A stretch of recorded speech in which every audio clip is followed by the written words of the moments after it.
5 प्रकार के ज्ञान की बात हमने कर्म ग्रंथ के अंदर ज्ञानावरणीय कर्म के संदर्भ में करी हुई थी।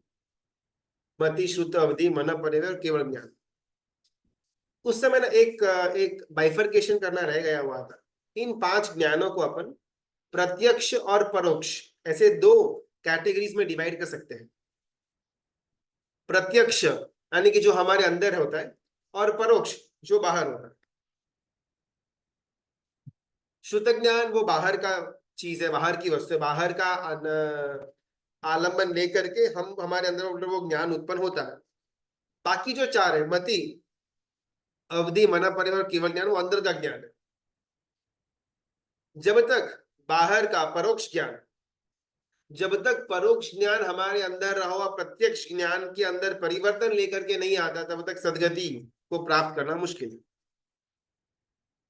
अपन जो इतने इतने लंबे समय से उद्मिति भव प्रपंच कथा का स्वाध्याय कर रहे हैं, उसमें आज एक एक छोटा सा आत्मचिंतन करने का प्रयत्न करते हैं। शुद्ध ज्ञान यानी कि जो हमने प्रवचन के अंदर सुना हुआ, गुरु भगवंतों के मुखों से, या फिर जो स्वाध्याय के अंदर सुना हुआ हो, जो हमने पुस्तक के अंदर पढ़ा हुआ हो, ये सब कुछ शुद्ध ज्ञान के अलग अलग अलग टॉपिक्स। अवधि ज्ञान हमको पॉसिबल है नहीं, लेकिन यहाँ पर बैठे बैठे कुछ सीमित द्रव्य, क्षेत्र, काल और भाव की मर्यादा के अंदर किसी भी जीव को के पर्यायों को जानना, इसका नाम है अवधि ज्ञान। कुछ द्रव्य, क्षेत्र, काल, भाव की मर्यादाओं के अंदर किसी भी जीव के मन के विचारों को जानना, इसका नाम है मन पर्यवय ज्ञान। और जहां पर सिर्फ संपूर्ण ज्ञान ही ज्ञान, उसका नाम केवल ज्ञान। अभी प्रश्न, व्हाट इज मति ज्ञान? श्रुत, अवधि, मन, परिव्यय और केवल ज्ञान के लिए तो हम शायद थोड़ा बहुत क्लियर है, लेकिन एग्जैक्टली मति ज्ञान होता क्या है? अगर किसी को मालूम है तो अपने आप को अनम्यूट कर सकते हैं। व्हाट इज मति ज्ञान? अगर कोई लेमैन है, एकदम नॉर्मल इंसान है, जिसको बहुत ज्यादा अभी तक धर्म का या शास्त्र का ज्ञान न हो, उसको अगर समझाना हो कि भाई व्हाट इज मति ज्ञान, तो क्या उत्तर आएगा? बिकॉज इसके द्वारा हमको खुद को मालूम पड़ेगा कि एग्जैक्टली मेरे अंदर डेप्थ कितनी है। तो अपन बहुत सारे वर्ड्स, बहुत सारे नए नए तत्व सुन करके कथा के अंदर अपन आगे बढ़ तो जाते हैं, लेकिन बेसिक के अंदर अगर हमारा कुछ त्रुटि रह जाती है, तो उसके ऊपर बंधे हुए तत्व को हम ग्रहण नहीं कर पाते।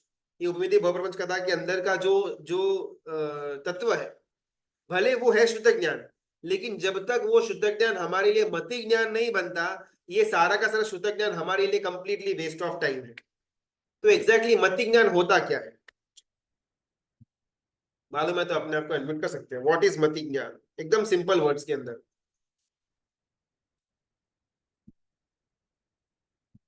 ज्ञान जो है ना, वो किसी भी जीव का लक्षण है। अब बोलना है तो बोल सकते हैं, कोई बात नहीं। ज्ञान, मेमोरी वाला ज्ञान जो, हाँ, मेमोरी मेमोरी वाला ज्ञान। यानी कि मुझे याद जो रहता है वो मति ज्ञान। हाँ जी, हाँ जी।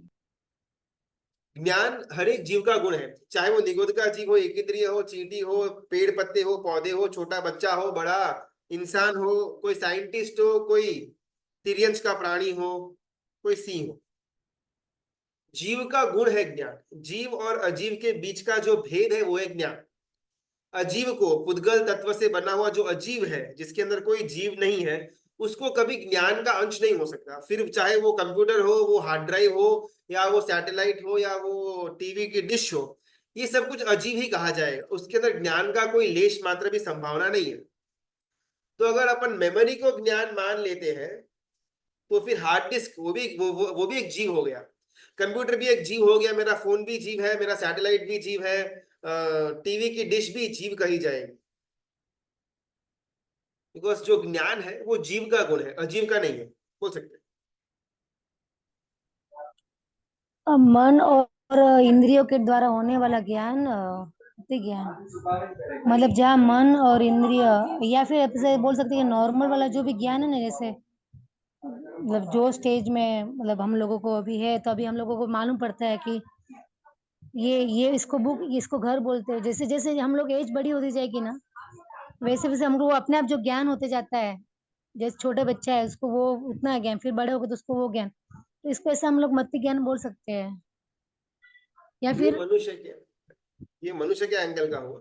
एज अ मनुष्य, अगर मेरा एग्जांपल लिया जाए तो ठीक है भाई, छोटा था तब ये फिर मुझे बताए। अभी अगर अपन मति ज्ञान हर एक जीव के अंदर का गुण है ऐसा अपन स्टेटमेंट देते हैं, तो सेम थिंग एक इंद्रियों को भी लागू पड़ेगी। पेड़ पत्ते हो, पौधे हो, फूल हो, चींटी हो, भालू हो, शेर हो या निगोद हो, या पृथ्वी का हो, आपका हो, तेव का, वायु का, वनस्पति का हो, इन सबके ऊपर ये तत्व लागू तो पड़ेगा। तो फिर उनके पर्यायों के अंदर अपन कैसे मति ज्ञान को एक्सप्लेन कर पाएंगे? अगर मैं छोटा था, ये घर है, ये टीचर है, ये स्कूल है, ये है, वगैरह वगैरह वगैरह, जैसे मेरी उम्र आगे बढ़ती है, थोड़ा थोड़ा मेरे अंदर समझ डेवलप होनी शुरू हो जाती है। अगर अपन इसको मति ज्ञान मानते हैं, तो जो एक इंद्रिय, जो बे इंद्रिय, जो विकलेंद्रिय के अंदर के जीव है, जो तिर्यंश के अंदर के जीव है, उनके परिप्रेक्ष्य के अंदर तो फिर मति ज्ञान तो होगा ही नहीं ना। गुरुजी मैंने बोला ना, जहाँ मन और इंद्रिय जहाँ मिलती है ना, वहीं पे तो और एक ही नहीं रहते। जहाँ मन और इंद्रिय का मतलब होता संबंध, वहीं पे होगा ना। ज्ञान आत्मा का गुण है, इंद्रिय का गुण है।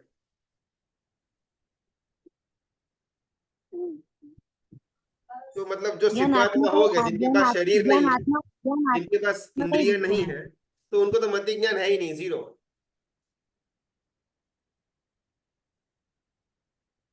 गुरुजी मैं बोलूं, जी जी, बोल सकते।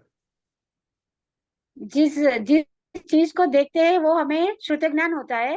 जैसे कि हमने एक एप्पल देखा, एप्पल का रंग कौन सा है, लाल है, ग्रीन है, उसको जानना डिटेल में, उसको श्रुति ज्ञान कहते हैं, मति ज्ञान कहते हैं, सॉरी। ओके। चीज को डिटेल से जानना इंद्रियों के द्वारा। वो ना डिफरेंस ज्ञान और दर्शन के बीच का हुआ। ये मैंने फॉर एग्जांपल, अगर ये फोन रखा हुआ है ना यहाँ पर, तो अगर मैं इसको देखकर बोलूं कि भाई ये फोन है, इसका नाम हुआ दर्शन। नहीं, ये वन प्लस का फोन है, इसका नाम हुआ ज्ञान। तो एक ज्ञान और दर्शन, जहां पर विशेष माहिती हमको मालूम पड़े उसका नाम आता है ज्ञान, जहां पर साधारण माहिती हमको मालूम पड़े उसका नाम है दर्शन। हमारी बात है मति ज्ञान और शुद्ध ज्ञान के बीच का डिफरेंस क्या, कितने से बोल सकते हैं? हाँ, प्रणाम गुरु जी। मति ज्ञान यानी कि जैसे कि आपने ही शायद एक बार क्लास में बताया था, मति ज्ञान यानी कि फर्स्ट टाइम हमें जो भी ज्ञान पता चले उसे मति ज्ञान बोलेंगे, और वही चीज सेकेंड टाइम डिटेल में रिपीट हो तो उसे श्रुत ज्ञान कहा जाएगा।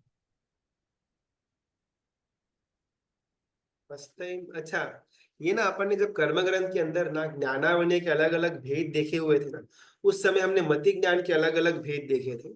उसमें हमारी ये बात आई थी, इहा अपाय धारणा वगैरह, जो एक बार हो वो इहा, फिर अगर बार बार होता जाए तो इहा अपाय, और जो धारणा का स्टेज है उसमें इहा और अपाय निकल जाता है, डायरेक्टली अपन धारणा तक पहुंच जाते हैं। अपन अभी थोड़ा आगे बढ़ते हैं। एकदम क्लियर वर्ड, अगर एकदम कोई लेमैन है जिसको बहुत ज्यादा अभी धर्म का या ऐसा कोई शास्त्र का तत्व का ज्ञान न हो, उसको अगर हमको समझाना हो व्हाट इज मति ज्ञान, तो किसी भी सिचुएशन के अंदर मुझे क्या करना चाहिए, ये जो हमको विचार आए, इसका नाम मति ज्ञान। फॉर एग्जाम्पल, अगर मैं 12-14 घंटे से ऑफिस में बैठा हुआ हूं तो मुझे भूख ऑब्वियसली लगेगी। तो जब भूख लगने के साथ ही मेरे मन में विचार आएगा कि भाई मुझे खाना चाहिए, मुझे खाना अभी खाना पड़ेगा, ये इसको बोला जाएगा मति ज्ञान। जब कोई मुझे मारने आता हो और मैं खुद का रक्षण करने का प्रयत्न करूं, उसके लिए विचार करूं, उसका नाम है मति ज्ञान। नहीं, मुझे भूख लगी, मुझे खाने का विचार है, यह है मति ज्ञान, लेकिन मुझे बाहर रेकड़ी के ऊपर, ठेले के ऊपर, होटल के अंदर खाना है या घर के अंदर बना हुआ सात्विक भोजन खाना है, इसका भी उत्तर मति ज्ञान। भूख लगना, फील होना, भूख को मिटाने के लिए विचार आना, मति ज्ञान। वो मिटाना कैसे, उसका भी उत्तर, जो हमारे उत्तर यानी कि हमारा जो विचार आता है कि भाई मुझे भूख लगी, ओके, अभी मैं कहाँ जाऊंगा, बाहर ठेले पर जाऊंगा, होटल में जाऊंगा या फिर घर पर जाऊंगा, ये जो मैं चॉइस अपने आप को देता हूँ, और उस चॉइस के बाद जो मैं चयन करता हूँ, जो मैं उसके ऊपर कंफर्मेशन करता हूँ, इन सबका उत्तर अगर कुछ देता हूं अंदर से, उसका नाम है मति ज्ञान। किसी भी सिचुएशन के अंदर मुझे क्या करना चाहिए, ये जो मैं विचार करता हूं, इसका नाम है मति ज्ञान। किसी भी समय मुझे क्या करना या फिर नहीं करना, इसमें कोई कोई ऑप्शन है ही नहीं, बस मैं बैठा हुआ हूं और मुझे विचार आ रहे हैं फालतू के हो, उसका नाम भी है मति ज्ञान। हम जो ये अभी स्वाध्याय कर रहे हैं ना, ये शुद्ध ज्ञान है। यहाँ पर किसी तीर्थंकर परमात्मा के द्वारा या गणधर भगवंतों के द्वारा जो आगम सूत्रों की रचना करने में आई, उसमें से तत्व को लेकर के सिद्धेश्वरी गुरु भगवंत ने एक ग्रंथ की रचना की, उसका किसी और गुरु भगवंत ने अनुवाद किया, उसका उनका पुस्तक से हम पढ़ाई यहाँ पर स्वाध्याय कर रहे हैं। तो ये परमात्मा से चालू हुई जो ज्ञान की धारा थी, शुद्ध ज्ञान की धारा, वो हम तक पहुंची और हमारा यहाँ पर उसका स्वाध्याय चल रहा है। लेकिन ये एक प्रकार का परोक्ष ज्ञान है, बाहर का ज्ञान है। जब तक ये परोक्ष ज्ञान मेरे अंदर प्रत्यक्ष रूप में प्रकट नहीं होता, तब तक ये ज्ञान मेरे अंदर कोई भी चेंज लेकर के नहीं आ सकता। मुझे मालूम है यहाँ पर कि विषय की जो स्पर्शन की बात हो रही थी, जो स्पर्शेंद्रिय के विषय विलास की बात हो रही थी, स्पर्शेंद्रिय के विलास विषयों के अंदर डूबने के बाद जीव की कैसी दुर्गति होती, ये सारी की सारी बातें मैंने सुनी, मैंने जानी। लेकिन ये परोक्ष ज्ञान था। जब तक मैं इसको प्रत्यक्ष रूप में, अभी नेक्स्ट टाइम जब मेरे दिमाग के अंदर सवाल आए कि भाई मुझे क्या पहनना है, मुझे क्या खाना है, मुझे कैसे रहना है, जब ये मेरे अंदर सवाल आए, जो मति ज्ञान का एरिया है, एक्सपर्टीज है, जब तक ये शुद्ध ज्ञान से प्राप्त किया हुआ ज्ञान हमारे मति ज्ञान को निर्मल नहीं बनाता है, तब तक मेरा शुद्ध ज्ञान कंप्लीट वेस्ट ऑफ टाइम।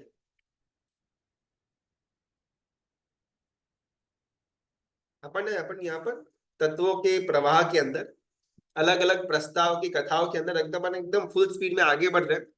बहुत सुंदर कार्य हो रहा है और शायद कई कुछ तत्व समझ में आ भी रहे हुए होंगे, ऐसी मेरी एक विचार है। वो समझ में आने के बाद शुद्ध ज्ञान जो परमात्मा के केवल ज्ञान से जो धारा चालू हुई थी, हम तक वाया वाया वाया वाया पहुंची। लेकिन अगर वो पहुंचने के बाद वो शुद्ध ज्ञान अगर मेरे मति ज्ञान के अंदर परिवर्तित नहीं होता है, मुझे किस समय कैसा सोचना, कैसे खाना, कैसे बिहेव करना, कैसे विषय आसक्ति को रोकना, जब तक ये मेरे मति ज्ञान की शुद्धता को लेकर के नहीं आता है मेरा शुद्ध ज्ञान, तब तक मेरा शुद्ध ज्ञान कंप्लीट वेस्ट ऑफ टाइम है। हम यहाँ पर स्पर्शन के बारे में जान रहे थे, स्पर्शेंद्रिय के बारे में। हमारा सेटअप वो था कि किसी नगर के अंदर दो राजकुमार, एक का नाम है मनीषी और एक का नाम है बाल, ये दोनों मित्र है, मतलब भाई भाई है, साथ में बड़े बड़े साथ में उपवन के अंदर खेल रहे थे। वहां पर स्पर्शन नाम का एक इंसान अपने आप को फांसी सुसाइड दे रहा था और वहां पर ये दोनों जाकर के उनको बचाने का काम करते। फिर स्पर्शन अपनी पूरी व्यथा कहता है कि ऐसा कोई जीव उसके साथ बंधा हुआ था, भव जंतु, बहुत जबरदस्त फ्रेंडशिप थी। फिर भव जंतु निकल गया, अलग नगरी के अंदर चला गया, निवृत्ति नगरी के अंदर, और उसका बेस्ट फ्रेंड यानी कि स्पर्शन यहाँ पर अकेला रह गया। बाल को बहुत ज्यादा इसके ऊपर संवेदना जागृत होती है, उस स्पर्शन को लेकर के राजमहल के अंदर, राज दरबार में, जहां पर उनके पिता कर्मविलास राजा बैठे हुए थे, उनकी माता अकुशल माला और शुभ सुंदरी उनकी अपर माता, ये सब जहां पर बैठे हुए थे, वहां पर ये तीनों आते हैं, बाल, मनीषी और स्पर्शन। बाल बहुत ही आतुरता पूर्वक राजा को और अपनी माता अकुशल माला को ये स्पर्शन के साथ जो जो घटनाएं हुई थी उन घटनाओं का क्रम उनको बता रहा है। और जैसे एक बातें आगे बढ़ रही है, कर्मविलास राजा और अकुशल माला माता दोनों के मन के अंदर जबरदस्त एक सुख, एक खुशी, एक प्रसन्नता की लहर छा जाती है और वो दोनों वहां पर ये बाहर जताते हैं कि अगर इन दोनों की फ्रेंडशिप गाढ़ बन जाए तो अच्छा। एक और साइड है मनीषी और उनकी माता शुभ सुंदरी। शुभ सुंदरी के मन में अभी भी रिजर्वेशंस पड़े हुए कि भाई ये इतना अच्छा लग तो नहीं रहा। भले स्पर्शन की जो कथा है वो एकदम इंटरेस्टिंग है और कथा के अंदर हर एक जगह पर स्पर्शन ही पीड़ित है ऐसा दिखाने में आया हुआ है, लेकिन ये स्पर्शन जितना अपने आप को दर्शाता है उससे कहीं ज्यादा खराब एक्चुअल में ये इंसान है। मनीषी जो ये सारी बातें सुन रहा था, बाल का भाई, वो इसमें बिल्कुल भी इंटरेस्ट नहीं दिखाता। मन में कहीं ना कहीं अभी भी उसके संदेह चल रहा है, मुख के ऊपर दिखाई दे रहा है कि जितना भरोसा बाल को स्पर्शन के ऊपर था उतना भरोसा शायद मनीषी नहीं करता। निर्मल संयम किसी ने पाला हुआ हो, संयम की प्राप्ति के बाद जो शुद्धि मिली हुई हो, वो शुद्धि से जो पुण्य उपार्जन हुआ हो और वो पुण्य के उदय में अगर वापिस जीव विषय आसक्ति के अंदर, स्पर्शेंद्रिय के रागों के अंदर नीचे निकल जाता है, तो उसके कारण पाला हुआ निर्मल संयम कंप्लीटली मिट्टी के अंदर मिल जाता है।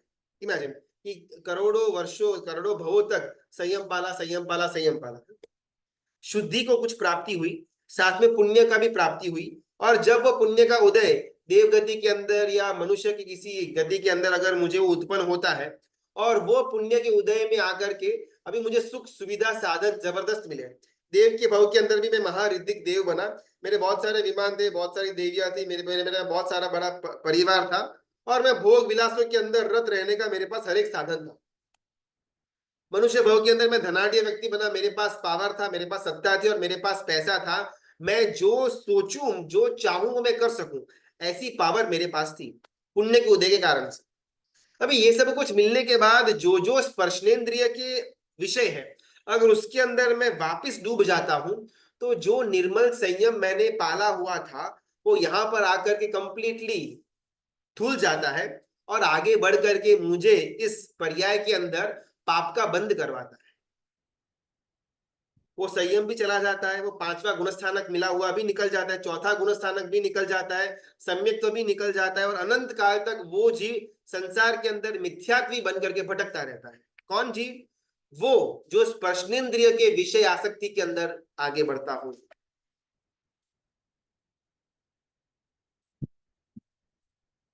मनीष, मन में कहीं अभी भी डाउट्स पड़े हुए हैं ये स्पर्शन को लेकर? अपन चाहे कितने भी परमात्मा की पूजा करें, कितने भी साल तक करें, कितने भी अपन दान दें, कितना भी अपन बाहर से धर्म करें, कितना भी अपन लोगों के अंदर सुश्रावक ऐसा एक टैग हमारे माथे पर अपन चिपका करके घूमे, मैं बहुत विद्वान, मैं बहुत बड़ा साधु, मैं ये, मैं वो, मैं तपस्वी, मैं आराधक, मैं साधक, ऐसा लोगों के अंदर हमारी एक एक प्रतिकृति लोगों के दिमाग के अंदर फिट हो जाए, लेकिन जब तक मेरे अंदर विषयों के लिए आसक्ति छूटती नहीं है, तब तक मेरे लिए सब कुछ धूल बराबर है। विषय की आसक्ति छूटना यानी कि वैराग्य की प्राप्ति होना। वैराग्य का हम एकदम उसका डायरेक्ट मीनिंग दीक्षा अपन ले लेते हैं, वैराग्य यानी कि दीक्षा बिल्कुल भी नहीं। संसार के अंदर रहने के लिए भी कुछ लिमिटेड मात्रा का वैराग्य अति आवश्यक है। वैराग्य नाम का जो मार्ग है उसकी मंजिल भले सर्ववीरता या दीक्षा हो सकती है, लेकिन वो मार्ग संसार से ही आगे गुजरता है। संसार के अंदर अगर रहना हो तो भी वैराग्य का कुछ अंश मनुष्य को अवश्य चाहिए। वैराग्य की शुरुआत होना यानी कि साधना की शुरुआत होना, वैराग्य की वृद्धि होना, साधना की वृद्धि होना, वैराग्य का परिपक्व होना, साधना का परिपाक होना, वैराग्य की सिद्धि होना यानी कि साधना की सिद्धि होना। अपन डेली परमात्मा का पूजा या दर्शन या चैत्य वंदन या सामायिक वगैरह करते होंगे, किसी ना किसी प्रकार से अपन परमात्मा को पूछते होंगे। एवरीडे अपन परमात्मा से यही मांगनी करते, सबसे पहली मांगनी कि भाई मुझे भव निर्वेद हो, मेरे अंदर वैराग्य जन्मे। जब तक मेरे अंदर भव निर्वेद नहीं हुआ, जब तक संसार का कंटाला नहीं आया, जब तक मेरे अंदर आंशिक मात्रा के अंदर भी वैराग्य उत्पन्न नहीं हुआ, तब तक उसके बाद की हुई हर एक मांगनी मेरे लिए कंप्लीटली वेस्ट है। भव निव्यो मग्गानुसार, सबसे पहले मुझे भव निर्वेद हो, कंटाला उत्पन्न हो, बाद में मेरे अंदर मार्गानुसारिता के गुण आएंगे, बाद में मुझे गुरु भगवंत मिलेंगे, बाद में तत्व की जागृति होगी, बाद में मुझे अंदर से सत्व में जागृत करूंगा, पुरुषार्थ करूंगा, सब कुछ बाद में। अगर मेरे पास भव निर्वेद, वैराग्य, विषय की आसक्ति को रोकना, संसार का कंटाला आना, ऐसे पर्यायवाची शब्द, जब तक मेरे अंदर ये स्तर ये भावना नहीं उत्पन्न होती, इसके उत्पन्न हुए बिना बाकी जितनी भी मैं मांगनी करता हूं उसमें से एक भी फलीभूत होने वाली है नहीं।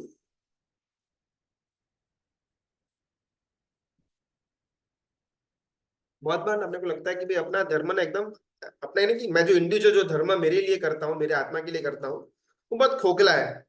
मतलब वो कुछ दिन तक वो अपन परमात्मा की पूजा के अंदर जबरदस्त इंटरेस्ट आता है, लेकिन फिर बहुत बार अपने को बोर भी मारता है, वो गतानुगतिकता रोबोटिक हो जाता है। सुबह गए वहां पर मंदिर में ये टक टक टक टक टक किया, वो धूप दीप किया, क्षमा समा दिया, उठकर आ गए। अभी जब डेली ये रूटीन रिपीट में होने को आता है, तब अपने को कहीं ना कहीं उसमें रोबोटिज्म यानी कि वो गतानुगतिकता का एक फीलिंग आती है, भावना शुष्क हो जाती है। ये सेम चीज चाहे अपन माला के अंदर हो या सामायिक के अंदर हो, प्रतिक्रमण के अंदर हो, स्वाध्याय के अंदर हो, व्यावच के अंदर हो, दान के तप के किसी भी अंदर हो, हमने कहीं ना कहीं थोड़ा बहुत एक बोरिंग का भाव, धर्म खोखला है, मतलब इतना कुछ ज्यादा आनंद नहीं आ रहा।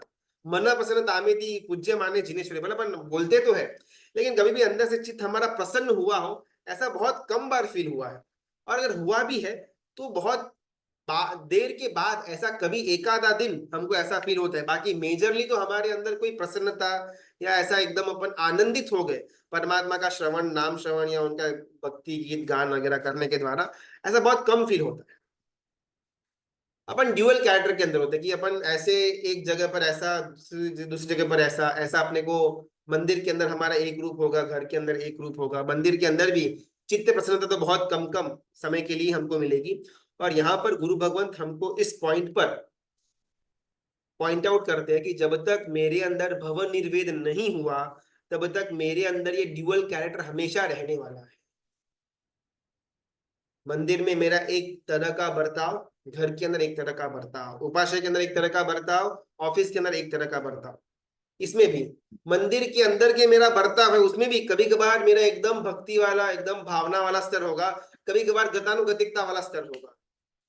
उपासना के अंदर, स्वाध्याय के अंदर, व्यायाम के अंदर, गुरु भगवान को वंदन करने के अंदर भी कभी कभार बहुत ज्यादा हम भावना में आगे बढ़ेंगे, कभी कभार एकदम गतानुगतिकता से हमारी वो क्रिया हो जाएगी। जब तक मेरे अंदर वैराग्य, आंशिक चारित्र भी प्रकट नहीं हुआ, तब तक मेरे अंदर जो धर्म की भावना है वो खोखली की खोखली ही रहने वाली है। पूरी जिंदगी तपस्या करने के बाद, आराधना करने के बाद, संयम ग्रहण करने के बाद, दान देने के बाद, पाला हुआ चारित्र से जो पुण्य की प्राप्ति हुई, अगर उस पुण्य की प्राप्ति से हम विषयों की अग्नि के अंदर कूद पड़ते हैं, तो मेरी पूरी आराधना वेस्ट। अगर ये क्लियर हो चुका हुआ हो, तो हम अभी, मैं, आप, हम अभी बैठ करके हमारे पुण्य को आग लगाने का काम कर रहे हैं। जरूर हम आपने, मैंने, हम सब ने कोई ना कोई भव के अंदर जबरदस्त चारित्र की पालनी करी हुई होगी, और एक भव नहीं, कई सारे असंख्य भवों तक हमने चारित्र की पालनी कर करके हमने पुण्य को इकट्ठा किया, इकट्ठा किया, इकट्ठा किया, और उसका ट्रेडिंग करके हमको मनुष्य भव मिला, जिन शासन मिला, पंच इंद्रिय मिली, अनार्य आर्य देश मिला, आर्य कुल, आर्य परिवार, पुरुषार्थ, अपनी मन, इंद्रिय, सब कुछ सतेज मिला। और ये सब कुछ पुण्य के उद्देश्य जो हमको मिला, अभी हम नेटफ्लिक्स के अंदर, अमेजॉन प्राइम के अंदर, खाने पीने, मौज शौक के अंदर, क्रिकेट के अंदर, अच्छे अच्छे कपड़े पहनने के अंदर, घूमने के अंदर कंप्लीटली इसको जलाने का काम कर रहे हैं।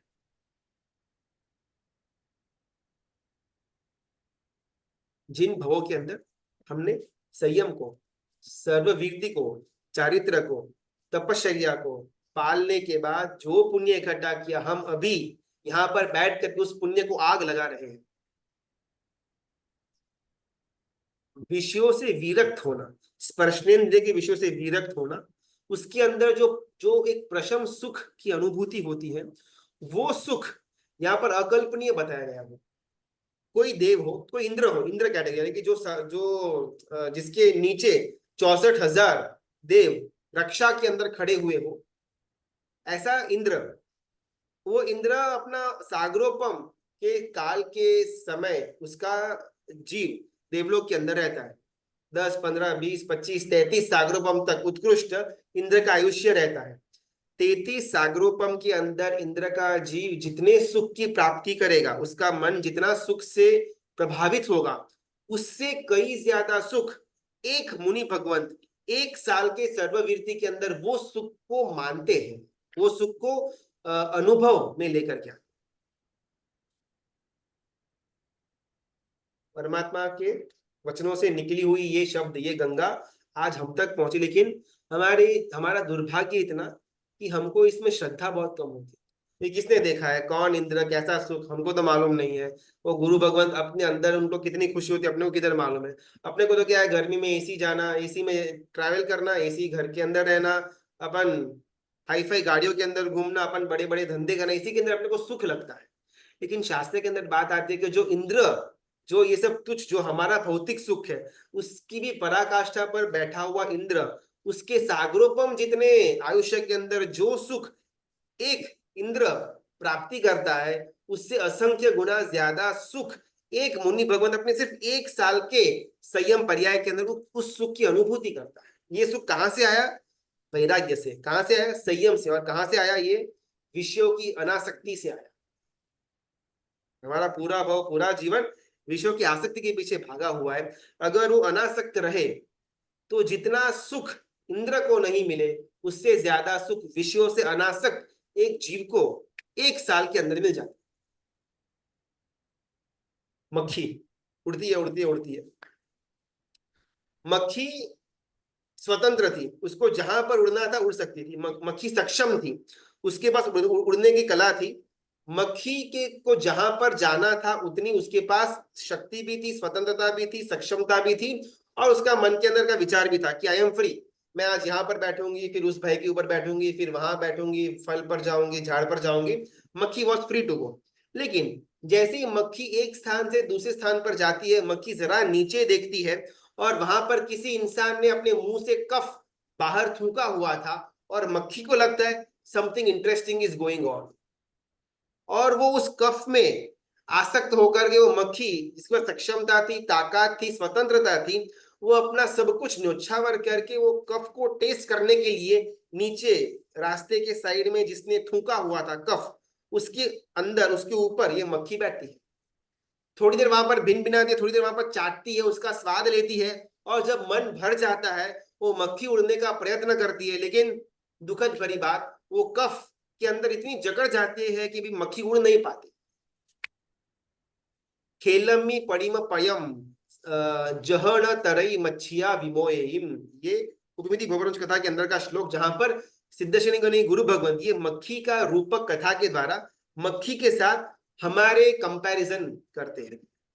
हमारे पास ताकत है, सक्षमता है, मेरे पास स्वतंत्रता है कि मैं चाहूं तो कल उपवास भी कर सकता हूं, कल देश वीरती के अंदर आगे बढ़ सकता हूं, कल 14 नियम ले सकता हूं, कल मैं 12 व्रत ग्रहण कर सकता हूं, मैं कल नौकासी की पूर्ति कर सकता हूं, कल सामायिक, कल प्रतिक्रमण, परमात्मा की पूजा, अश्वकारी पूजा, भक्ति भावना माला, सब कुछ मैं कर सकता हूँ। उसकी मेरे पास स्वतंत्रता है, सक्षमता भी है, मानसिक सक्षमता भी है, और मेरे अंदर सत्व भी है, बॉडी भी साथ दे रहा है। लेकिन मैं करूंगा क्या?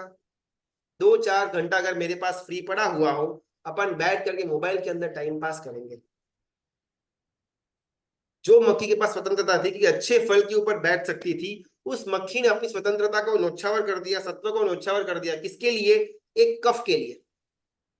जो किसी का अंदर का कफ बाहर थूका हुआ पड़ा था, उसको, उससे आकर्षित होकर के मक्खी गई नीचे और उसके ऊपर बैठी। थोड़े टाइम तक मजा आया, फिर लगा कि भाई अभी यहां से उड़ना है, लेकिन अभी कफ पकड़ करके रखता है, मक्खी को उड़ने नहीं देता। तो मक्खी की जो स्वतंत्रता थी ना, वो स्वतंत्रता का जाने का उद्गम स्थान, ओरिजिन पॉइंट कब आया? जब मक्खी ने उस कफ की तरफ देखा तब। मनुष्य अच्छी धारा में बह रहा है, मैं परमात्मा की पूजा करके आया, मैं अच्छी तरह से भावों के अंदर रत था, मैं स्वाध्याय करने के बाद 1 आधा 2 घंटा तक स्वाध्याय शुभ भाव में रहने के बाद मैं अच्छी तरह अच्छी जगह पर जा रहा था। लेकिन जैसे ही मैं ट्रैवलिंग मैंने शुरू किया, कहीं एक जगह पर मुझे नोटिफिकेशन दिखा कि फलाने फलाने ने आपके पिक्चर के ऊपर कमेंट किया हुआ है, आपके पिक्चर को लाइक किया हुआ है। बस गया, मैं वो कफ के अंदर गया तो गया, 2-3-4 घंटा तक मैं उस कफ से बाहर नहीं आ पाया। और उस 2-3-4 घंटा तक जो मैं मेरे सत्व से बहुत ज्यादा मैं धर्म के अंदर, अपने आत्म स्वभाव के अंदर, आत्म रमणता के अंदर आगे बढ़ सकता था, उसको मैंने न्योछावर कर दिया एक कफ के लिए।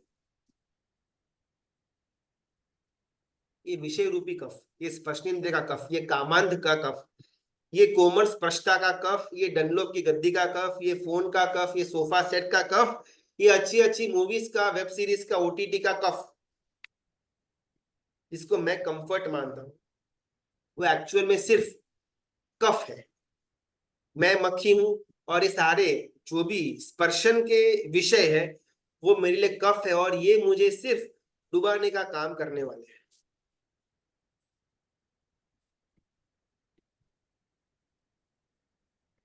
एक इंसान बिजनेस करता था, एक नगर से दूसरे नगर की तरफ अपना माल सामान लेकर के जाना और बेचना, उसका ये धंधा था, पहले के समय की बात है। तो हर एक नगर घूमता घूमता घूमता, धंधा करता करता करता, उसने जितना भी सामान स्टार्टिंग में लिया हुआ था उसको बेच करके 1000 सोना मोहर इकट्ठा करी हुई थी।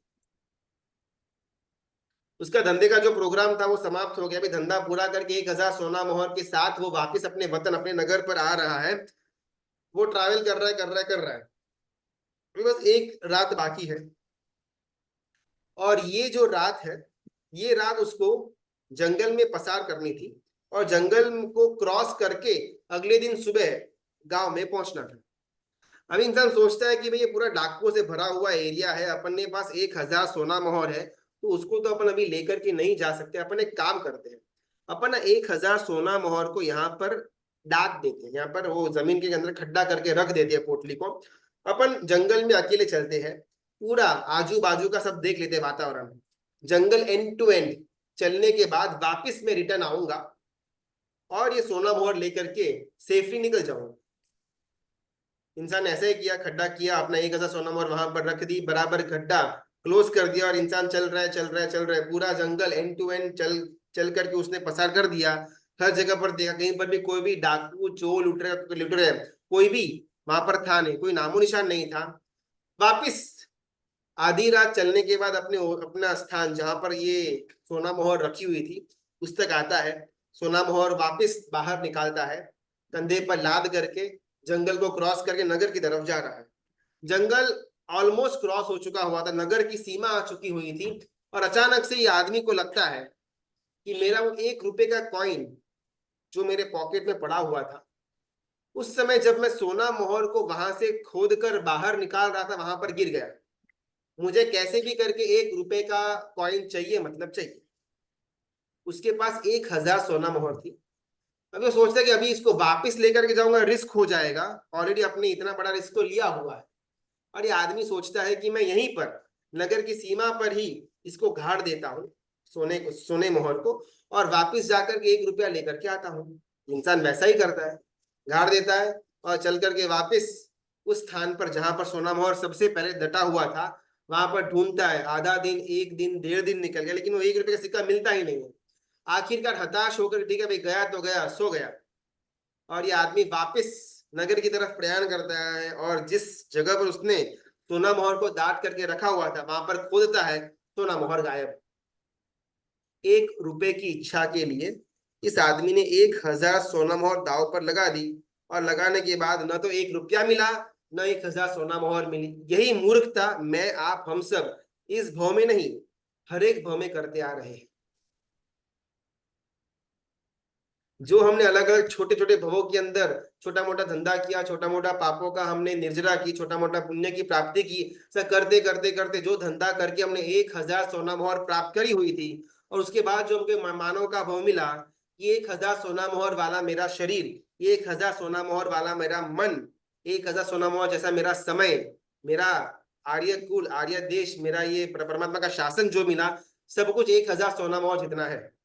और इसको मैं त्याग करके, इसको मैं साइड में रख करके 1 रुपए जितना जो सुख नहीं दे सकता उसके पीछे मैं भाग रहा हूं। उसमें मुझे न तो वो 1 रुपए का सुख मिला, न ही 1,000 सोना मोहर मेरे हाथ में टिकी। जब तक ये शुद्ध ज्ञान हमारे अंदर मति ज्ञान की निर्मलता को लेकर के नहीं आता, तब तक ये शुद्ध ज्ञान हमारे लिए कोई काम का नहीं। एक रुपए की इच्छा के अंदर, 1 रुपए की भ्रमणा के अंदर, 1 रुपए के सुख की भ्रमणा के अंदर 1,000 सोना मोहर का जो मेरे पास हाथ में वस्तु पड़ा हुआ था, मैंने उसको घुमा दिया।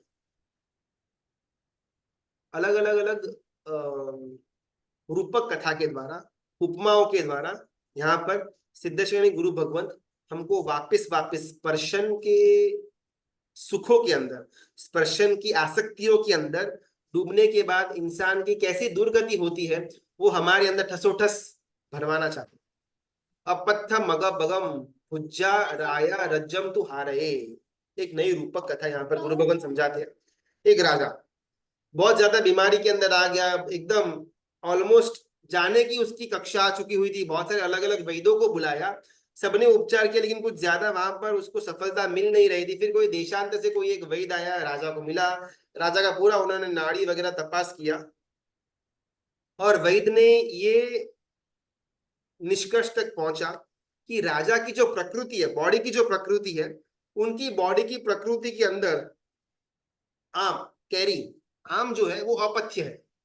अगर वो आम ग्रहण करते, आम का अगर वो सेवन करते हैं, तो इससे इनके शरीर के अंदर विपरीत रसायन उत्पन्न होते हैं जो शरीर के अंदर जहर का काम करते हैं। तो राजा बोलते अभी क्या करो, अब मेरे को बचाओ। भाई बोलते देखो अभी जो अंदर में पड़ा हुआ जो विष है उसको तो मैं निकाल दूंगा मेरे औषधियों के द्वारा, लेकिन ये तभी काम करेगा जब आप वचन देते हो कि भाई आप आम को आज के बाद कभी भी टच नहीं करोगे, खाओगे भी नहीं। राजा भी मरने की हालत में पड़ा हुआ है, डूबते को तो तिनके का सहारा भी काफी होता है। राजा वहां पर, हाँ बोलो सो करूंगा, अभी अब मेरे को बचा लो, ये वेदना सहन नहीं हो रही है। और वहां पर वो वैद्य ने अपना कोर्स चालू किया, आयुर्वेदिक कोर्स। 3-5 दिनों के अंदर इंप्रूवमेंट दिखने शुरू हो गए। 2-3 महीने के अंदर तो राजा कंप्लीटली एकदम क्योर हो गया, और वो वैद्य भी वहां से किसी और गांव चला गया। लेकिन ये बात राजा को कहता गया कि आपको आम बिल्कुल भी खानी नहीं है। अगर आपने आम खाई तो नेक्स्ट टाइम मेरे को मत बुलाना, सीधा यमराज आपको मिलने के लिए आ जाएंगे। राजा ने ठसोठस अपने दिमाग के अंदर फिट कर लिया कि भी आम खाने की नहीं है।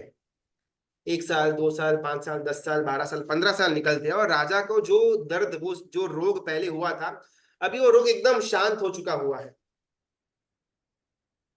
रोग का कोई नामो निशान भी नहीं, बिकॉज राजा अच्छी तरह से वो कैरी न खाने का जो बात वैदराज ने बोली हुई थी, उसको उसकी पालनी कर रहा है। एक दिन राजा और मंत्री गांव की सैर के लिए निकले हुए हैं, और वहां पर 2 राहें जाती है। राजा गलती से गलत राह के ऊपर आगे निकल जाते हैं। मंत्री को बाद में मालूम पड़ता है, फटाफट वो राजा के घोड़े को ओवरटेक करके राजा को वहां पर स्टॉप करते, बिकॉज वो रास्ता आम का जो बागीचा था उसकी तरफ जाता है। मंत्री कहता है नहीं नहीं राजन, आप वापिस आ जाओ, वापिस आ जाओ। राजन को मालूम है कि भाई आगे आम का बागीचा है। राजा बोलता है आम खाने की मनाही बोली हुई है ना, आम के पेड़ को देखने में क्या मनाही है, इसमें तू मुझे रोक मत। मंत्री को लगता है कि भाई ये इनकी एंड की शुरुआत हो चुकी है। वहां पर बहुत ज्यादा राजा को विनंती करते कि आप वापिस चलो, ये अपने लिए उचित नहीं, अपन चलो कोई और रास्ते पे चलते, यहाँ पर नहीं, यहाँ पर नहीं। लेकिन राजा उनकी बात को मानता नहीं। जहां से आम के पेड़ की शुरुआत हो जाती है, उसके बीचों बीच राजा अपने घोड़े से उतर करके आम के पेड़ की जो छाव थी उसके नीचे बैठता है। मंत्री भी फटाफट उनके बाजू में आकर के बैठ जाते हैं और बोलते हैं राजा अपने को फटाफट यहाँ से निकलना होगा, ये उचित नहीं लग रहा। राजा बोलता है वैद्य ने आम खाने से मना किया हुआ था, आम के पेड़ की छाव में बैठने में क्या प्रॉब्लम है, तू चुपचाप बैठा रहे। राजा बैठता है, मंत्री वेट के चलो फटाफट निकलते, फटाफट निकलते। इतने में से ऊपर से एक आम नीचे गिरती है। राजा उसको देखता है। मंत्री ने राजन चलो फटाफट, टाइम हो गया, टाइम हो गया। आम खाने की मनाही बोली गई हुई है, आम को देखने में तो कोई प्रॉब्लम नहीं है ना, तो चुपचाप बैठ। मंत्री को लगता है कि अभी ज्यादा अनर्थ हो जाएगा अगर अभी राजा को खींच करके उठाकर नहीं लेकर गए तो। लेकिन राजा वहां पर जिद पर अटक गया कि मैं तो बस ये आम को देखूंगा, मुझे खानी नहीं है। के अंदर अगर कोई दरगाह, मुझे सिर्फ आम को देखना है, I am not going to eat it. आम को हाथ में लिया, अभी आम को सूंघ रहा है राजा।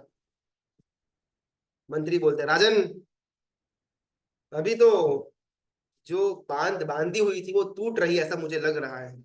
राजन वापिस बोला वैदराज ने आम खाने की मनाही बोली हुई है, सूंघने में तो कोई प्रॉब्लम नहीं है ना। जैसे आम सूंघ रहा था, उसकी सुगंध के अंदर राजा इतना मातक, इतना इतना मोहित हो गया कि वो आम का जरा सा ऊपर का भाग 2 दांतों के बीच में बाइट किया। जैसे ही बाइट किया, वो आम के अंदर का रस अंदर जा रहा था। 15-15 सालों से आम का त्याग था, आम जबरदस्त भाती थी, लेकिन शरीर को सूट नहीं हो रही थी। 15 साल के बाद वो आम का रस, उसकी जो पहली दूसरी बूंद है, गले के अंदर जा रही थी, और राजा को लगता था कि ये अमृत है, अमृत। मंत्री की आंखें बाहर आ गई, राजा आपको आम नहीं खानी थी। राजा बोलता है आम खाने की मनाही बोली हुई थी ना, 1 आधा 2 बूंद रस की जाती है, उसमें कुछ नहीं होने वाला। 15 साल से मैं एकदम फिट एंड फाइन है। वो तो पहले हुआ था 15 साल पहले, अभी कौन उसको याद करने को बैठेगा, तू चुपचाप बैठा रहे।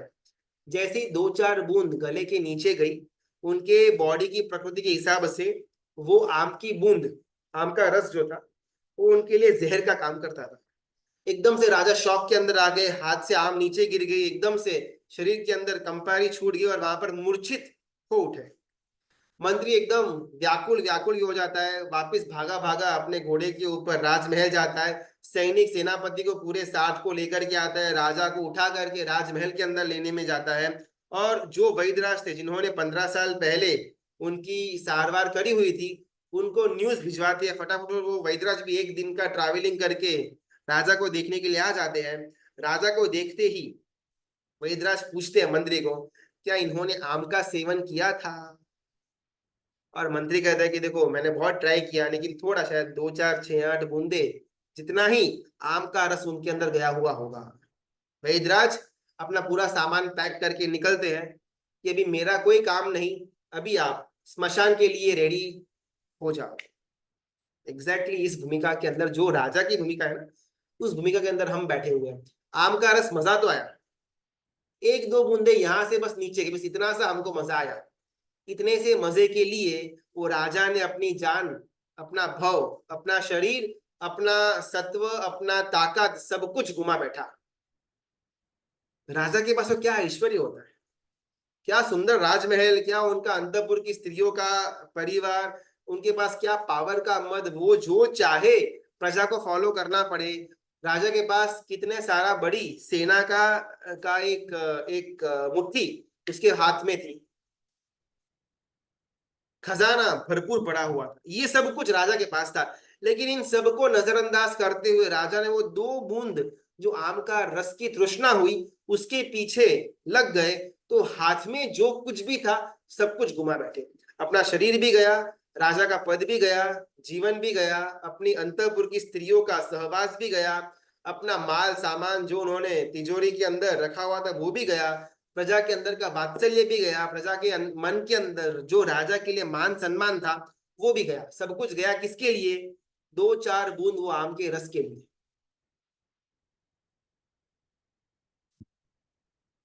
अपथ्य यानी कि वो खाने योग्य नहीं है। राजा की बॉडी के प्रकृति के हिसाब से उनको आम अपथ्य थी। अपथ्य वस्तु का सेवन किया, इतना सा स्वाद मिला, दो चार बूंदों का स्वाद मिला, उसमें मजा कितनी आई होगी गॉड नोस, उसमें सुख कितना मिला हुआ होगा वो तो राजा ही जाने। लेकिन उसके पीछे उन्होंने अपना ऐश्वर्य, रानियों का सुख, खजाना, साम्राज्य, शरीर, भव सब कुछ मिटा दिया एक केरी के अंदर। हम भी अनंत ऐश्वर्य हमारा आत्मा के पास पड़ा हुआ, अनंत ज्ञान मेरे आत्मा के पास पड़ा हुआ, अनंत दर्शन मेरे आत्मा के पास पड़े हुए, अनंत वीर्य, अनंत गुणों का खजाना मेरे आत्मा के पास पड़ा हुआ है। लेकिन ये एक दो चार आम के रस की बूंद की तरह जो दो चार सेकंड का भी स्पर्शेंद्रिय का सुख जो मुझे नहीं मिलता, उसके पीछे मेरी आत्मा का जो अनंत ऐश्वर्य, अनंत ज्ञान, अनंत दर्शन, अनंत वीर्य, अनंत चरित्र के नाम का जो गुण था उसको मैंने हाथ से खो दिया।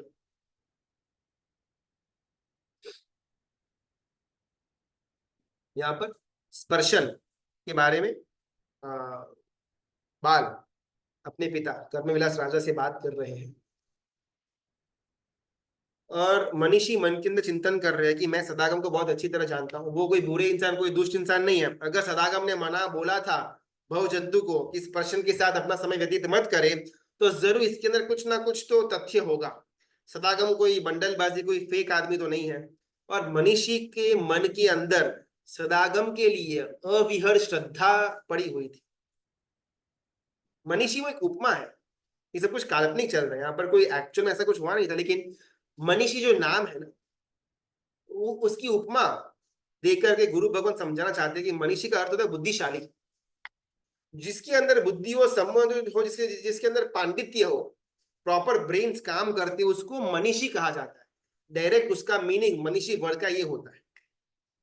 अभी इसको अगर हम इस रूपक कथा के संदर्भ में देखें तो जिसको सदागम के ऊपर अविहर श्रद्धा हो, अटूट श्रद्धा हो, उसको मनीषी, उसको बुद्धिशाली, उसको समझदार व्यक्ति कहा जाता है। तो उम्मीद है भवप्रपंच कथा का यही एसेंस है कि एक एक तत्व को ऐसे पात्रों के अंदर, और उन पात्रों का भी बहुत परफेक्ट नाम यहाँ पर गुरु भगवान ने रखा हुआ है कि जिस नाम के मात्र से उसके सारे तत्व की जानकारी हमको मिल जाए। मनीषी यानी कि वो राजकुमार, जो राजकुमार को सदागम के ऊपर कंप्लीट विश्वास था।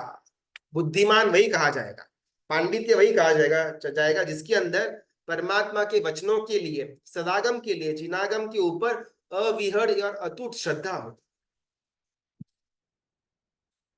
अभी यही जो घटना हमने देखी उसका अलग अलग एंगल्स अपन देखने का प्रयत्न करते हैं। मनीषी और बाल दोनों ने स्पर्शन के साथ समय व्यतीत किया था। दोनों जनों ने स्पर्शन की पूरी दास्तां सुनी। दोनों उसके साथ घूमते हैं, फिरते हैं, उसको घर पर भी लेकर के आते हैं। भले बाल के मन के अंदर मनीषी के लिए संवेदना ज्यादा थी, लेकिन मनीषी वहां पर तिरस्कार नहीं करता। वो भी वहां पर स्पर्शन को राजमहल तक लेकर के आने के लिए जो बाल का जजमेंट था उसमें हाँ की हाँ मिलाता, हाँ अपन लेकर के चलते, कोई प्रॉब्लम नहीं है।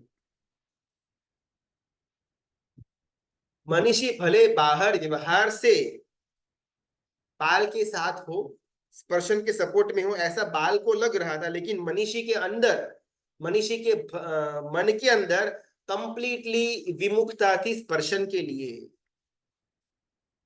ये जो तत्व है ना, वो डायरेक्टली श्रावक श्राविकाओं के लिए, कि हम अभी भी स्पर्शनेंद्रिय के चंगुल से छूटे हुए नहीं है, अभी भी हम संसार के अंदर पड़े हुए, अभी भी हमारे अलग अलग पर्यायों के अंदर हमको न चाहते हुए भी स्पर्शनेंद्रिय के आसक्ति के अंदर जाना ही पड़ेगा। अगर किसी की शादी हो रही है, किसी मेरे करीबी रिश्तेदार की शादी है, तो मुझे प्रॉपरली ड्रेस करके जाना पड़ेगा। मैं ऐसे लफंगे की तरह एक छोटा सा वो टी शर्ट और बनियान पहन के नहीं जा सकता। अभी उस समय मेरे को तो विषयों का राग नहीं है, मेरे को तो स्पर्शनेंद्रिय का राग नहीं है, मैं तो एकदम नॉर्मल सादा ही वो टी शर्ट और वो लहंगा पैजामा के अंदर निकल जाऊंगा, तो ये हमारा पर्याय को उचित नहीं लगता। संसार के अंदर रह करके भी इस स्पर्शनेंद्रिय के चंगुल में हम हैं, फिर भी अंदर से कैसे इसका अंतर को लेकर के आए, उस तत्व पर यहाँ पर प्रकाश डाल दिया। मनीषी बाल, मनीषी बुद्धिशाली, बाल अज्ञान मतलब बुद्धू टाइप। मनीषी और बाल दोनों भी स्पर्शन की बातों को सुनते हैं, दोनों ने साथ में मिलकर के ये डिसाइड किया कि भी अपन बाल को राजमहल तक लेकर के जाते हैं, और राजा के सामने तीनों जने एक ही लेवल पर बैठे हुए हैं। बाल थोड़ा ज्यादा बोल रहा है बस, लेकिन मनीषी भी वहां पर बैठा तो है, व्यवहारिक रूप से वो भी उसकी हाँ में हाँ मिला रहा है, लेकिन मनीषी का अंतर और बाल का अंतर में जमीन आसमान का डिफरेंस। मनीषी के अंदर एकदम क्लैरिटी है कि ये स्पर्शन गलत आदमी है, सदागम सही आदमी है। सदागम ने अगर भवजंतु को इससे दूर किया तो इसमें फॉल्ट 100% स्पर्शन का ही हो सकता है, सदागम का बिल्कुल भी फॉल्ट नहीं हो सकता, ऐसा मानसिक विचार मनीषी का। और बाल, उसको जितनी इंफॉर्मेशन स्पर्शन के द्वारा मिली उसमें वो बह गया और उससे उसने अपना अभिप्राय नक्की कर लिया। हमको क्या करना है? हमको मनीषी बनना है, बाल बनना है। हमको जो नजर में आता है, हमको जो दिखता है, उसके अंदर हमको हमारा अभिप्राय बांधना है, या सदागम ने, जिनागम ने, परमात्मा ने, वाणी ने जो बोला हुआ है उसके अनुरूप हमको हमारा अभिप्राय बांधना है। मुझे लगता है कि भाई ऐसा करने से सुख मिलता है। अभी पैसा हो तो मजा आता है, आखिर दुख तो है, लेकिन एक फरारी के अंदर बैठकर रोने में और झुपड़े के अंदर साइकिल चलाते हुए रोने के अंदर डिफरेंस तो है ना भाई, रोना दोनों जगह है, तो वाई नॉट फरारी के अंदर रोया जाए। ऐसा बहुत सारा अलग अलग मॉडर्न डे फिलोसॉफिकल बातें व्हाट्सएप के अंदर और अलग अलग नॉवेल्स के अंदर पढ़ने को आती है। तो अपने को भी कहीं ना कहीं लगता है कि हाँ भैया दुख तो भले है, लेकिन अगर वो मर्सिडीज के अंदर बैठकर रोने में आए ना, तो उसमें थोड़ा दुख कम लगेगा। वो गरीबी के अंदर, वो झोपड़े के अंदर बैठ करके खाली पेट रोना, वो थोड़ा ज्यादा डिफिकल्ट अपने को लगता है। तो दुख तो रहेगा, लेकिन साथ में अगर पैसे भी होंगे ना, तो थोड़ा बहुत अपना वहां पर सेटल ऑफ हो जाएगा। ये आज की दुनिया की बात है, और कहीं जगह पर ऐसा सही होता हुआ दिखाई भी दे, ऐसी ये बात है। लेकिन परमात्मा का शासन कहता है कि पैसों के पीछे भागना, लोभ करना, यही दुखों की शुरुआत है। हमको भरोसा किस पर, हम क्या करते हैं उसमें कोई डिबेट या उसमें कोई तर्क वितर्क है ही नहीं, लेकिन हम मानते क्या है, उस स्थिति की बात चल रही है। अभी भी अगर मेरे अंदर यही बात मानते कि भी पैसे कमाएंगे तो ही मान सम्मान मिलेगा, और तो ही अलग अलग सुख के साधन आएंगे, भले मैं पैसे के पीछे भागूं, उसमें कोई प्रॉब्लम नहीं, लेकिन मेरी मान्यता मुझे क्लियर रखना है। ये मैं एक पर्याय के अंदर फंसा हुआ हूँ, मनीषी की तरह एक पर्याय के अंदर फंसा हुआ हूँ। मेरे भी ऊपर मेरे माता पिता कर्मविलास राजा वगैरह बैठे हुए हैं, उनको डायरेक्टली मैं ओवरटेक नहीं कर सकता, इसलिए बाहर से शायद मुझे सपोर्टिव हूँ ऐसा दिखाई देना पड़े, लेकिन अंदर में मैं एकदम क्लियर हूँ, स्पर्शन गलत आदमी है।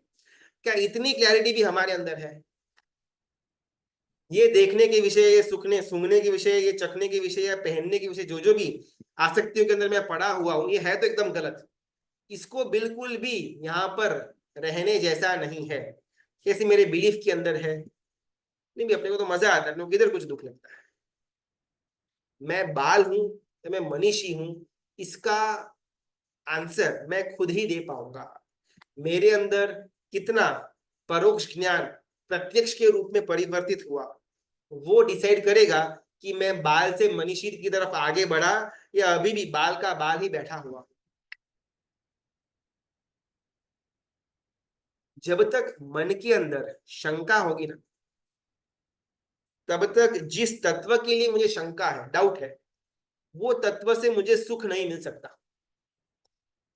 ये एक गोल्डन तत्व, जिस वस्तु को लेकर के, जिस तत्व को लेकर के मुझे मन के अंदर शंका हो, वो तत्व मुझे कभी भी प्रसन्नता, सुख, हैप्पीनेस, आनंद नहीं दे सकता। जिस बात को लेकर के मेरे मन में बिल्कुल भी शंका ना हो, डाउट ही नहीं है, पैसे है तो नेम है, फेम है, पावर है, बस खत्म। जिस बात को लेकर के मेरे मन में बिल्कुल भी शंका न हो, वो वस्तु या वो बात या वो तत्व या वो इंसान मुझे अकारण भी सुख देता होगा। परमात्मा की वाणी के ऊपर श्रद्धा कितनी। और आज पूरा का पूरा जगत जो मोहांध, कामांध और विषयों की आसक्ति के पीछे भाग रहा है, उनकी बातों को मैं सुनूं और परमात्मा के आगम की बातों को मैं सुनूं, दोनों के बीच में बहुत प्रामाणिकता से मुझे शंका रहित वाला तत्व कौन सा लगेगा। परमात्मा की वाणी के अंदर मुझे शंका, हर एक स्टेप पर शंका होगी, और जहां पर विषय आसक्ति को परिपूर्ण करने की बात आए, मुझे जीरो शंका। जब तक मन के अंदर शंका है किसी भी तत्व को लेकर के, वो तत्व मुझे शांति, सुख, चैन, आनंद, हैप्पीनेस बिल्कुल भी नहीं दे सकता।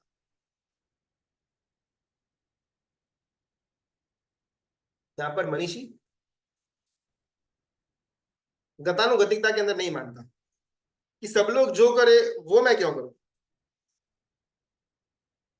अगर सब लोग अपघात करने चाहते हो, अगर सब लोग सुसाइड करने चाहते हो, तो जरूरी नहीं है कि मैं भी उनके पीछे से सुसाइड करने के लिए आगे बढ़ूं।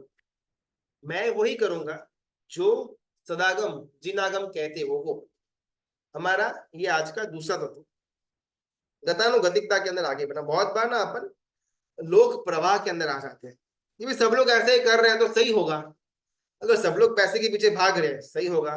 सब लोग स्टॉक मार्केट के अंदर इन्वेस्ट कर रहे हैं, सही होगा। सब लोग MCX का ट्रेडिंग करते हैं, सही होगा। सब लोग बेटिंग, ड्रीम 11 जैसी एप्स के ऊपर अपना टाइम वेस्ट करते हैं, सही होगा। हर एक जन ने फेसबुक के अंदर प्रोफाइल बना करके रखी हुई है, सही होगा। हर एक जन इंस्टाग्राम के अंदर फोटोज को टाइमली, पीरियडली अपडेट करता है, कमेंट करता है, चेकआउट करता है, सही होगा। हम बहुत ही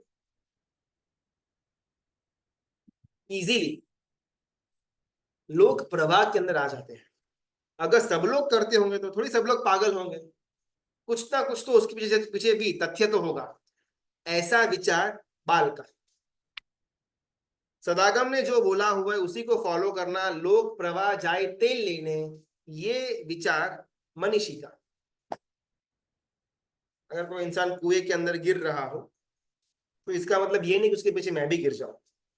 अगर मुझे दिखाई देता है कि भाई कुआं है, इसके अंदर गिरूंगा तो मर जाऊंगा, तो वहां पर कूदना नहीं, ये कॉमन सेंस है, लॉजिकल सेंस है।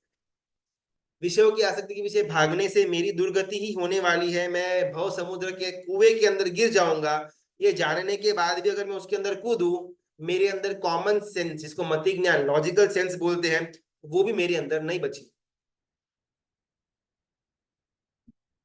लोक संज्ञा यानी कि लोक प्रवाह, गतानुगतिकता, भेड़ चाल, सब लोग जो करे वो करना, उसको अपन लोक संज्ञा बोलते हैं। लोक संज्ञा नाम की महानदी है। रविवार शाम को होटल में जाना मतलब जाना, एक लोक संज्ञा, एक कल्चर हो चुका हुआ है हमारे शहरों के अंदर। वीकेंड आया, शनिवार और रविवार, खास करके शाम को, रात को घर पे खाना होता ही नहीं है। शनिवार रविवार शाम आई मतलब बाहर ही खाना खाने जाना, या बाहर से स्विगी जोमेटो करके घर पर मंगवाना, ये हमारा एक लोक प्रवाह, लोक संज्ञा है। अगर उस दिन कोई घर पर खाना खाए या उसे अगर कोई आइमबिल करे, उस दिन शाम को जहां पर सब लोग अपने विषयों की पूर्ति करने के लिए ठेले के ऊपर या मूवी के थिएटर के अंदर लाइन लगाते हो, उस समय बैठकर स्वाध्याय करना अपने को पागलपन लगे। अरे यार अभी आज तो शनिवार की शाम है, रविवार की रात है, थोड़ा बाहर घूमेंगे, नाचेंगे, थोड़ा बहुत मूवी देखेंगे, नई मूवी रिलीज हुई है, वहां पर थोड़ा होटल में खाना खाने के बाद जाएंगे, ये तो नॉर्मल कल्चर है। अभी आज के जमाने के अंदर इसको सब बंद करके आप बोलो कि नहीं रात को 1 घंटा स्वाध्याय करेंगे, थोड़ा बहुत बात कर बैठ करके तत्व की चिंतना करेंगे, सामायिक करेंगे, माला गिनेंगे, प्रतिक्रमण करेंगे, ये सब लोग सब, ये सब प्रवाह के अंदर नहीं आता, ये सब कोई नहीं करता। मेजोरिटी ऑफ द लोग, जैन अजैन सबकी मिलाकर के बात करें, वीकेंड आया मतलब बाहर खाना खाने को जाना, फुल स्टॉप। अगर मेरे पास पैसे कम है, मैं ठेले के अंदर जाऊंगा, पैसे ज्यादा है तो होटल के अंदर जाऊंगा, लेकिन बाहर खाना वो मस्ट है। इसको लोक संज्ञा। हर एक जन सुख के साधनों को ढूंढने का काम कर रहा है, उसके पीछे मेरा बाजू वाला भी जा रहा है, मेरा ऊपर वाला भी भाग रहा है, मेरे नीचे वाला भी भाग रहा है। और मैं अगर वहां पर सामयिक लेकर के बैठूं, मैं वहां पर स्वाध्याय की पुस्तक लेकर के बैठूं, मैं वहां पर माला लेकर के बैठूं, तो कितना मूर्ख लगूं। 10 माले का मेरा अपार्टमेंट है, लगभग 30 घर है उसके अंदर। 29 घरों के अंदर शनिवार और रविवार शाम को कोई रसोई बनती है ही नहीं। 29 घर वाले कुछ ना कुछ पार्टीज के अंदर, बाहर खाने के अंदर जाते हैं, और मेरा अकेला घर जहां पर शाम को खाना बनता है, चौवियार होता है, मैं घर पे खाना खाता हूँ, चौवियार करने के बाद मैं 1-2 घंटा स्वाध्याय करके सो जाता हूँ। मूर्ख कौन? लोक संज्ञा के अंदर आगे बढ़ना वो बहुत इजी है, जैसा लोग करे वैसा करना, ये एकदम इजी वे आउट है। लेकिन मेजरली लोक संज्ञा जो होती है वो दुर्गति के अंदर ही लेकर के जाने वाली होती है। धर्म करने वाले कितने, अधर्म करने वाले कितने, चौवियार वाले कितने, रात्रि भोजन वाले कितने, अभक्ष्य का त्याग वाले कितने, अभक्ष्य को खाने वाले कितने, 12 नियम लेने वाले कितने, 12 नियम न लेने वाले कितने, सामयिक प्रतिक्रमण, माला, दर्शन, स्वाध्याय करने वाले कितने, और ये सब कुछ न करने वाले कितने। हमेशा क्वांटिटी लोक संज्ञा के प्रवाह के अंदर ही ज्यादा होगी। यहाँ पर सिद्धेश्वरी गुरु भगवंत हमारे अंदर स्पर्शनेन्द्रिय, स्पर्शन को लेकर के जो आसक्ति का एक एक एक विचार है, जो हमारा संस्कार बन चुका हुआ है, उस पर बार बार प्रहार करने के द्वारा कहीं ना कहीं मेरी प्रवृत्तियां बदले या न बदले वो बाद की बात है, लेकिन मेरी मानसिकता बदलना वो आवश्यक बन जाता है। मैं भले फ्रेश इस्त्री वाले कपड़े पहनूं, मैं भले हेयर स्टाइल करूं, मैं भले थोड़ा बहुत मेरा ब्रांडेड कपड़ों का जो राग है उसके अंदर आगे बढ़ूं, मैं ब्रांडेड कपड़े ही पहनूं, उसको चेंज करना बात की बात, लेकिन मेरे मन के अंदर ये बात आज की आज अभी के अभी क्लियर हो जाए कि भाई ये सब कुछ मुझे दुर्गति के अंदर लेकर के जाने वाला है, फुल स्टॉप। जब तक ये मेरी अंदर की मानसिकता नहीं बदलेगी, जब तक शुद्ध ज्ञान, मेरा मति ज्ञान की शुद्धि को लेकर के नहीं आएगा, तब तक मेरे लिए ये कथा, ये स्वाध्याय कुछ ज्यादा काम कर नहीं पाएगा। मनीषी और बाल, इन दोनों के कंपैरिजन के अंदर हमको खुद को चिंतन करना है कि मैं कौन सी कैटेगरी में फॉल करता हूँ, क्या मैं मनीषी हूँ या मैं बाल हूँ। चिंतन करते हैं, वापिस कल इसी प्रभाव में अपन आगे बढ़ने का प्रयत्न करेंगे। परमात्मा की आज्ञा विरुद्ध कुछ भी बोला हुआ हो तो इच्छा में दुखड़ा हूँ, थोड़ा बहुत चिंतन करें कि भाई मैं मनीषी हूँ या बाल हूँ, और जो उत्तर आता हो, अगर वो उत्तर पसंद नहीं है तो कहीं ना कहीं वापिस चिंतन की धारा के अंदर अपन आगे बढ़ेंगे। इसका बहुत बहुत धन्यवाद, अनुमोदना, प्रणाम।